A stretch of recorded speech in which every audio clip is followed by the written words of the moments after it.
ভারতের অরুণাচল প্রদেশে প্রায় ৬০ কিলোমিটার ভেতরে ঢুকে পড়েছে চীনা সেনারা। সেই সঙ্গে চীনের সামরিক বাহিনী, সেই সঙ্গে এই যে অরুণাচল প্রদেশের আনজাও জেলার কাপাপু এলাকার ক্যাম্পও করেছে চীনের পিপলস লিবারেশন আর্মি। ভারতের বেশ কয়েকটি সংবাদ মাধ্যমের এমন খবরে বেশ আলোচনা হয়েছে। এই নিয়ে ভারত সরকার প্রথম দিকে চুপ থাকলেও অবশেষে মুখ খুলতে হয়েছে কেন্দ্রীয় মন্ত্রীকে। অরুণাচল প্রদেশে চীনা দখলকারীর অভিযোগ পুরোপুরি খারিজ করেছে এবং আরও বলেছেন যে এই খবর সত্যি নয়। কিরণ রিজিজু বলেছে যে অরুণাচল প্রদেশে যেই চীনা দখলকারী কিংবা চীনা যে ৬০ কিলোমিটার দখল করেছে এই খবরটা সম্পূর্ণ মিথ্যা, এই খবরটা সম্পূর্ণ ভুয়ো। তিনি বলেছেন যে যদি তারা চীনারা ভারতের জমিতে ঢুকে ভারতের ভূমি যদি তাদের ভূমি বলে দাবি করে তাহলে কিন্তু ভারতীয় সেনারা চুপ করে থাকবে না।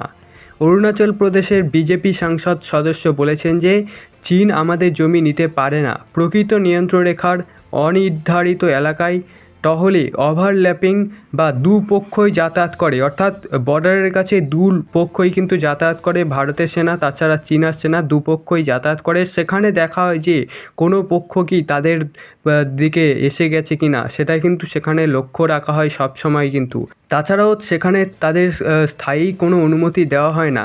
আমাদের পক্ষ থেকে কঠোর নজরদারি রয়েছে। অনির্ধারিত স্থানে শুধু চিহ্ন আঁকার মানে এই নয় যে এলাকা তারা দখল করে নিয়েছে। অর্থাৎ এখানে বলা হচ্ছে যে শুধুমাত্র কোনো চিহ্ন এঁকে রেখে গেলে যে সেটা তাদের এলাকা হয়ে গেল সেটা কিন্তু আমাদের ভারতীয় সেনারা মানতে চাইছে না।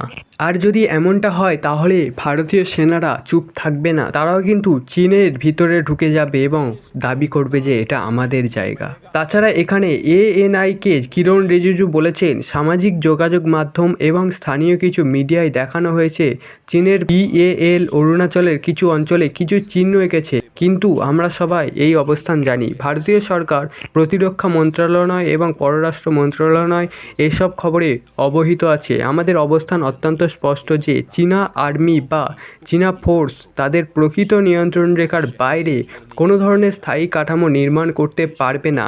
আর যদি সেটা করতে চায় তাহলে ভারতীয় সেনারা চুপ থাকবে না, ভারতীয় সেনারাও তার জবাব দেবে। ভারতের অরুণাচল প্রদেশে কিছু এলাকা আছে যেগুলো পুরোটাই অনির্ধারিত।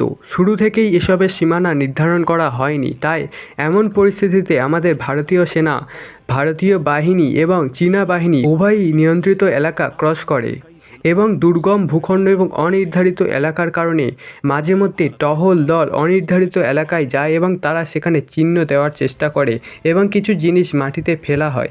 ভারতের ৬০ কিলোমিটার ভূখণ্ড দখলের খবরকে পুরোপুরি উড়িয়ে দেওয়া হয়, অর্থাৎ ভারতের যে ৬০ কিলোমিটার ভূখণ্ড দখল করা হয়েছে এটা কিন্তু সম্পূর্ণ মিথ্যে কথা, সম্পূর্ণ ভুয়ো খবর। আমাদের সরকার আসার পর থেকে চীনারা আমাদের নিয়ন্ত্রণ রেখার ভেতরে কোনো স্থায়ী কাঠামো প্রতিষ্ঠা করতে পারেনি এবং ভবিষ্যতেও পারবে না।